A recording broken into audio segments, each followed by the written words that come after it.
Kabila se permet, alors que le pays traverse une situation aussi grave, il prétend qu'il est congolais.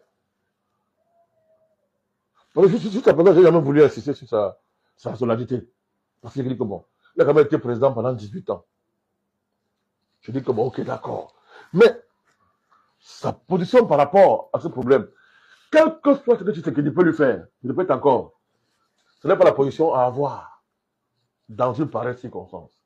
Et surtout, mobiliser de tels arguments aussi pauvres qui montrent qu'on a fait à un traître et qu'il n'est pas congolais. Voilà la preuve qu'il n'est pas congolais.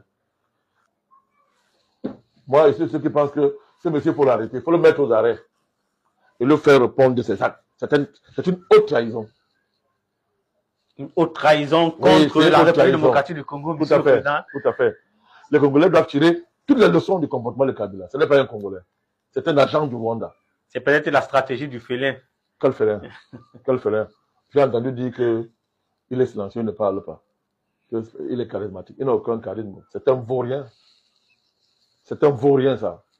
Vous lâchez votre pays comme ça, dans une belle situation, vous lâchez votre pays. Vous n'avez pas besoin de prendre de la hauteur. Le Congo passe avant Kabila et Tshisekedi. C'est incroyable. C'est un vaurien. Il faut l'arrêter. Il faut l'arrêter. C'est un agent du Rwanda et de l'étranger. Lui-même, Kabila. Quand un pays est menacé de disparition, on tait ses égaux. On met de côté ses intérêts particuliers. Et s'il avait un jour même fait la politique, on peut avoir été président, ça se voit. On peut être président même 100 ans sans faire la politique, sans jamais faire la politique. Parce que ce voit-là, il est vide, c'est un tonneau vide. Surtout qu'il a été ancien président. Mais il devait être le premier à donner la main à Tshisekedi. Il aurait vu le gain qu'il aurait gagné. Il y a encore les membres de l'état-major qui ont... Je dis qu'il aurait vu le gain qu'il aurait gagné s'il était un vrai politicien. On a affaire à un mercenaire. C'est un mercenaire. Le Congo, pour lui, comme pour tous les politiciens congolais, pour la plupart, le Congo, c'est un butin. Chacun veut avoir sa part de gâteau là-dedans. Ils n'ont jamais pensé le Congo comme étant une nation, une grande nation, qui a une grande vocation en Afrique et dans le monde. Ils ne sont jamais arrivés à ce niveau.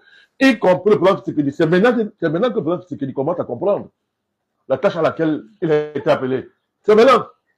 Dans cette déclaration de Joseph Kabila, devait-il faire honte si son père était encore là? C'est son père. Hein?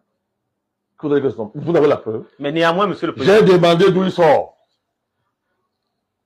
Ça, c'est Ouattara. D'autres Ouattara, non? Ouattara, moi, non, c'est au moins qu'il est burkinabé. Mais lui, il sort d'où? Donc, il est allé faire le doctorat pour venir dire des bêtises comme ça. Des fois, il dit qu'il est devenu docteur. Pour dire des bêtises comme ça. Mais c'est incroyable.